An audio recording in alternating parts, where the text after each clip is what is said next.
So we'll talk about the mechanics of ventilation. Remember that ventilation is the air movement in and out of the lungs. And we do that by changing the pressure within the chest cavity.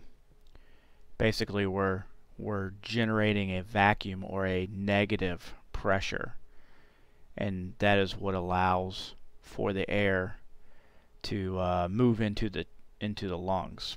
And we do that with the muscles, the diaphragm, and the intercostal muscles. Talk about Boyle's law applied to ventilation, and this is where we generate that negative pressure. See here in this picture we have two pistons, two cylinders with a piston in it, and on the right,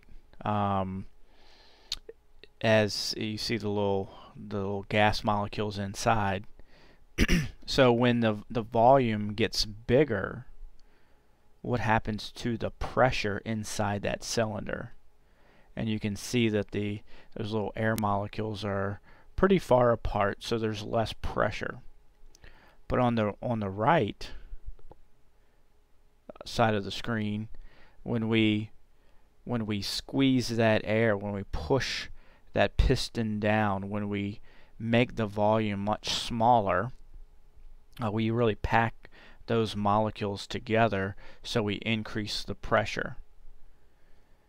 So Boyle's law just says that if the volume increases, the pressure decreases. And if the volume increases, the pressure decreases.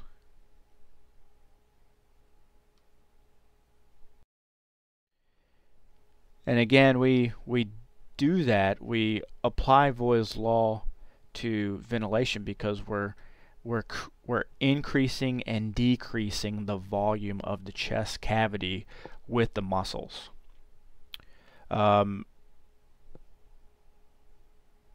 Active inhalation, we're using muscles. We're using energy to contract the muscles. And so on the picture on the left, the inspiration is active. It uses energy, where the diaphragm contracts and moves down. The intercostal muscles contract and move out and up. So we're increasing the volume of the chest cavity. If we increase the volume of the chest cavity,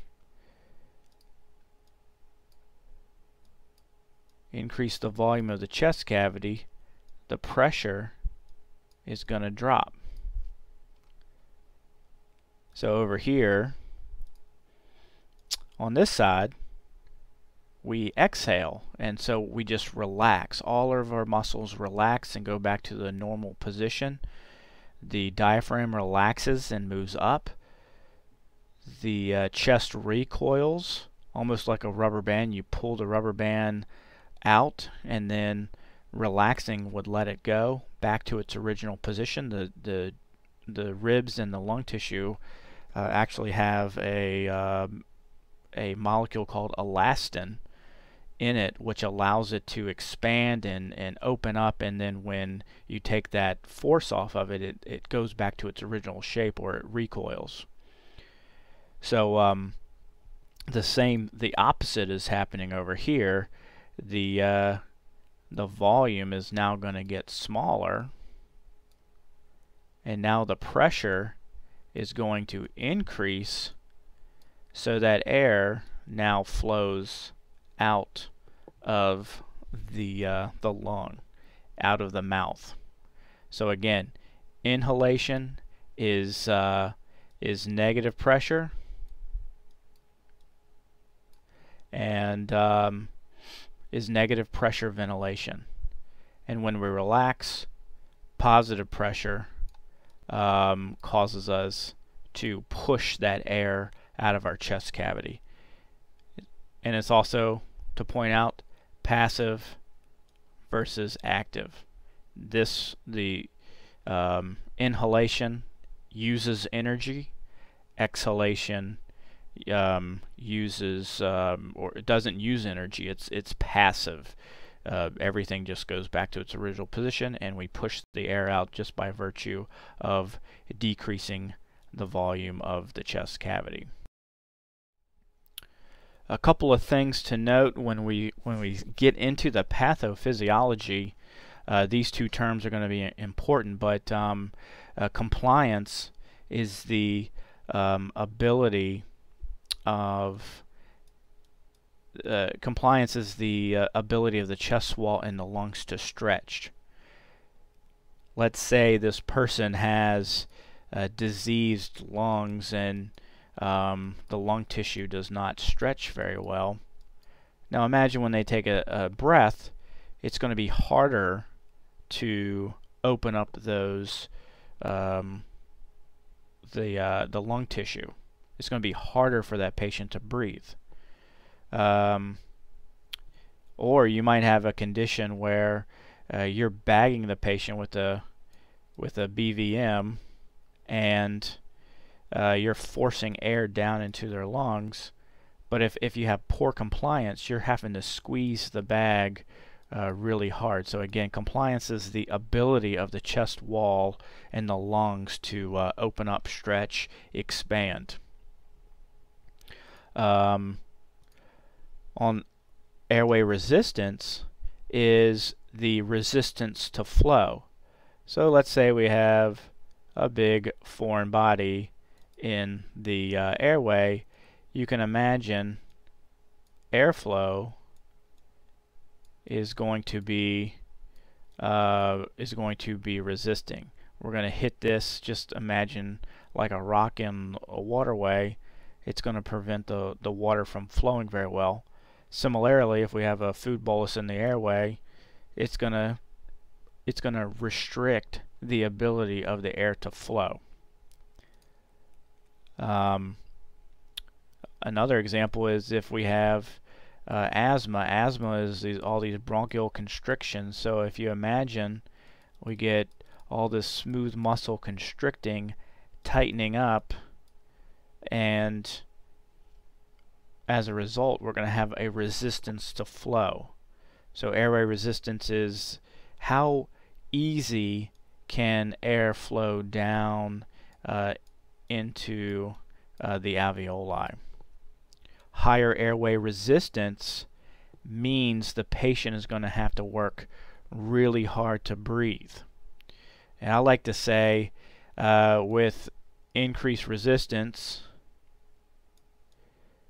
sorry about the crude writing here, but increased resistance, the patient is going to have to make more negative pressure.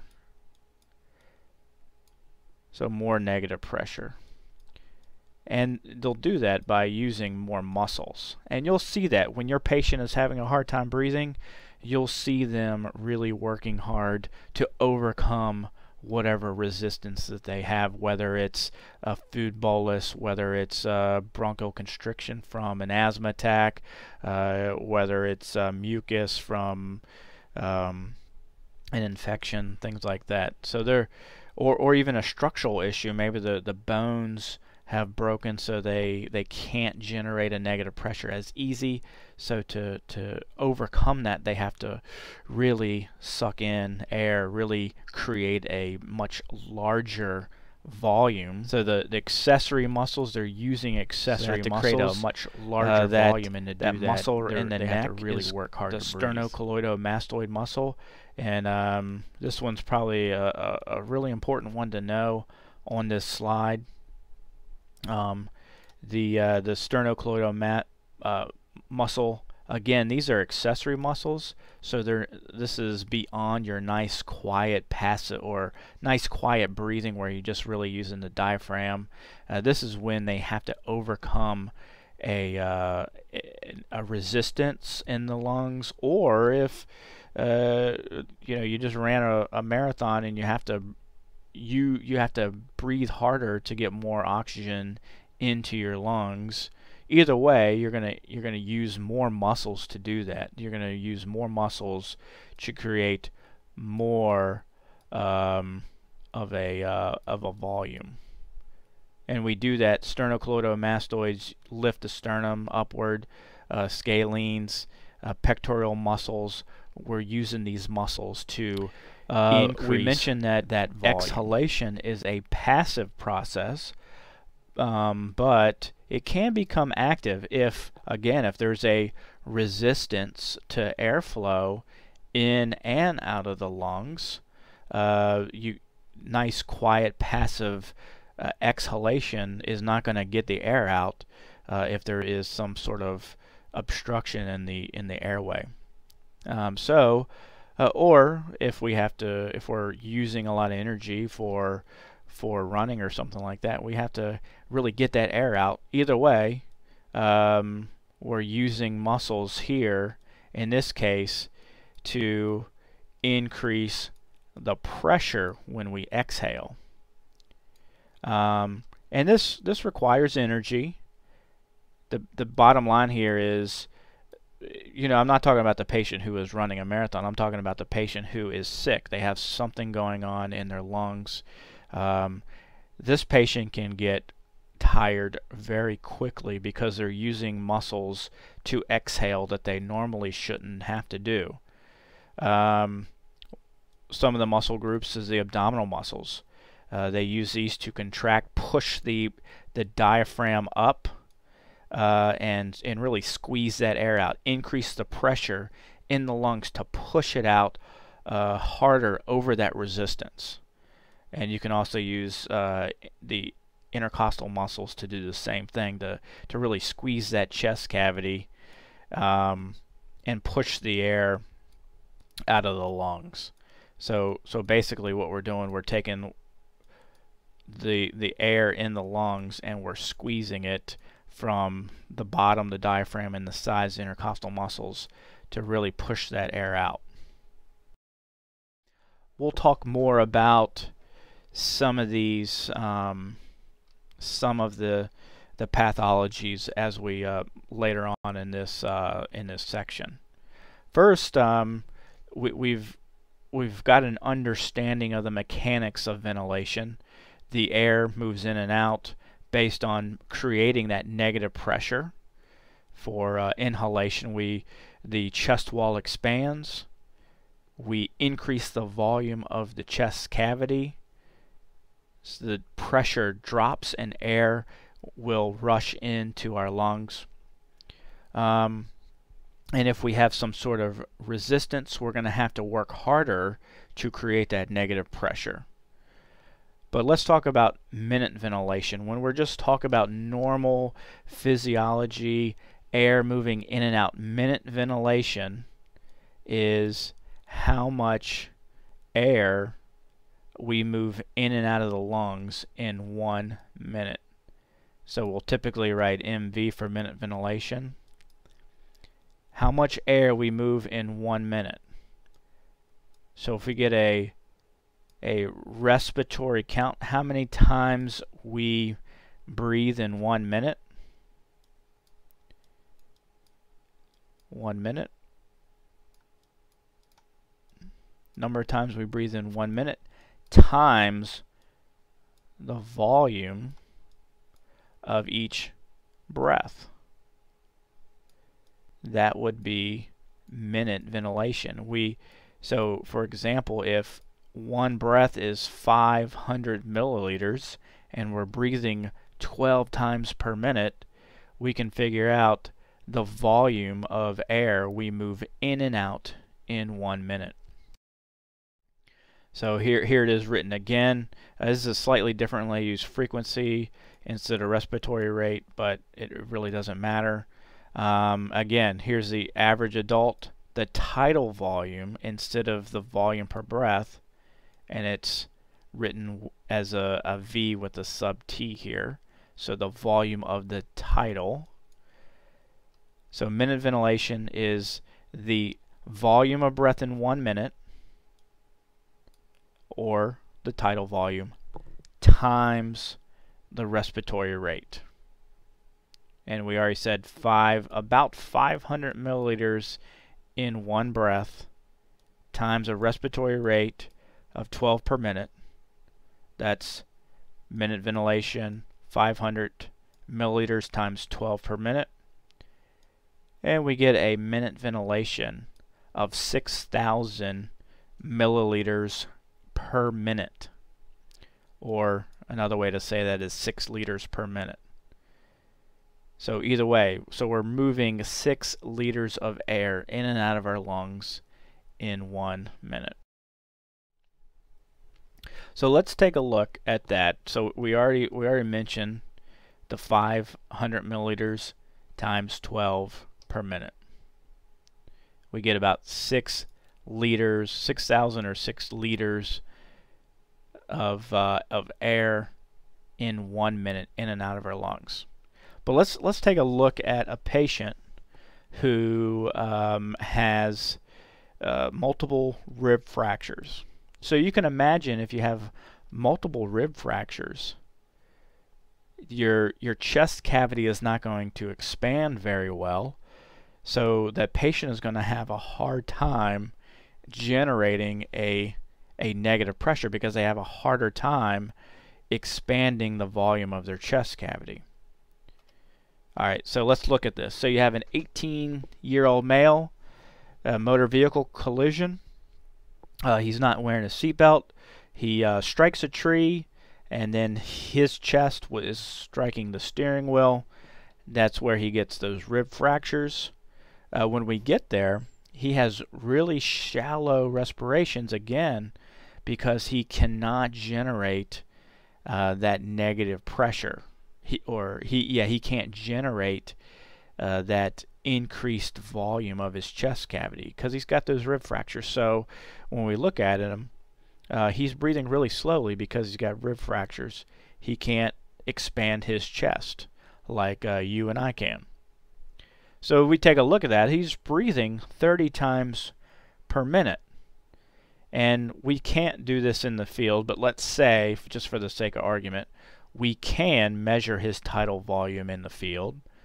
And we do, and it's 200 milliliters. So again, he's breathing 30 times per minute, and each breath, he's moving 200 milliliters of air in and out of his lungs. So what's his minute ventilation?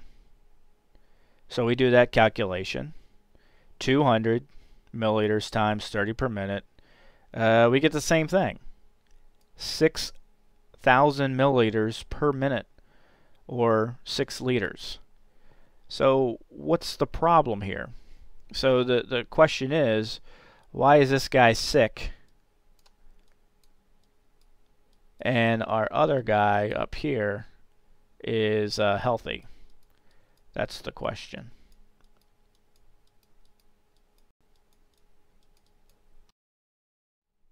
So they have the same minute ventilation, but why does the guy with the chest trauma look like crap? He's cyanotic. He's got altered mental status. He's having a hard time getting air in it, or he's having a hard time getting oxygen into his blood. We know that because he's cyanotic. His brain is hypoxic. Yeah, we remember that's low oxygen. His blood is hypoxemic. His brain is hypoxic. We know that because he has altered mental status. So if they have the same ventilation, why is he hypoxemic and hypoxic? And the answer is because minute ventilation doesn't take into account the fact that all the air that you breathe in is not in the alveoli. Some of it is, or most of it's in the alveoli, but some of it is in the trachea. Some of it is in the bronchial tree. Some of it is in the mouth. So that minute ventilation does not take into account the fact that that air in the trachea, for example, is not participating in gas exchange. So we have this concept of dead space. And again, this dead space are the areas of the respiratory tract where air collects, but there's no gas exchange. This might be a little bit more clear when we actually start talking about respiration and what happens in the alveoli. But just briefly, in the alveoli, that's where we have the gas exchange. We have oxygen from the air we breathe actually goes into the alveoli, or sorry, into the bloodstream, and carbon dioxide, which is a waste product, goes from the bloodstream into the alveoli, and we exhale it out. So the air in the dead space is not, that oxygen that's in the trachea is not diffusing over into the bloodstream. The oxygen in the mouth is not getting in the bloodstream. Even down in those small airway passageways, the bronchioles, maybe except for the very terminal ends of those bronchioles, but the bronchioles are not even participating in gas exchange. So basically, to figure out how much air is being moved in and out of the lung in 1 minute that is available for gas exchange, we have to use this this equation for alveolar ventilation. And basically, we take the tidal volume versus the tidal volume minus the dead space, and we write the tidal volume minus the volume of dead space, and then times our frequency, or I like to write the respiratory rate, and that gives us our alveolar ventilation. How? Again, alveolar ventilation is the amount of air moved in and out of the alveoli in 1 minute. So not just the lungs, but moves in and out of the lung in 1 minute that is used in gas exchange. And normally, so we figured a normal tidal volume for an adult is 500 milliliters. A dead space, kind of just a typical average, would be 150 milliliters. So we'll go back and look at those patients, and you can actually see a big difference between those two. So again, normal alveolar ventilation, the tidal volume minus the dead space times the respiratory rate. So we go back and we look. So a normal is 500 minus 150 dead space, a typical in a adult, times 12. So we do that, we get 350 times 12, and that comes to about 4,200 milliliters per minute, or 4.2 liters per minute of air that is available for gas exchange down in the alveoli. So remember that the minute ventilation for this patient, or for this normal person, was 6 liters. So quite a bit of a difference, but this is what normal should be. This is enough air in and out of the lung, or in and out of the alveoli, to sustain life. So let's go back to that patient that had the multiple rib fractures. He could not generate an increased thoracic volume. So he had shallow depth. So we go back. He had a tidal volume of 200 minus 150. We're going to get a horribly 50 milliliters times the 30, and that is going to, so there's that 50 times 30, and then you can see the big difference for 1,200 milliliters per minute, or 1.2 liters per minute. So quite a big difference between the two tidal volume, or the two alveolar amounts. So you can see now, if he's only got 1.2 liters of air per minute available for gas exchange, he's going to have a hard time getting oxygen into his blood, and just because he just doesn't have the volume of air to give him a lot of oxygen, the amount of oxygen that he needs. So his blood is going to get hypoxic or hypoxemic, and which is going to make his tissues hypoxic. So that's a really important concept to remember. The other take home for that, it's not. I get some students asking, well, what will I have to do this calculation in the back of the ambulance? When do I really need to know that? And the idea is that no. Well, the answer is no. We don't do these equations in the back of the ambulance. But what we do is we sometimes will have to assess, or every patient that we see, we're going to have to assess, are they breathing adequately? Are their ventilations adequate? Do we have adequate ventilations? That should be adequate ventilations. And the answer is both of those equations. Think about alveolar ventilation. That's the answer. There were two pieces to that: respiratory rate and depth. So when we're deciding if someone is breathing adequately, we need to look at those two things.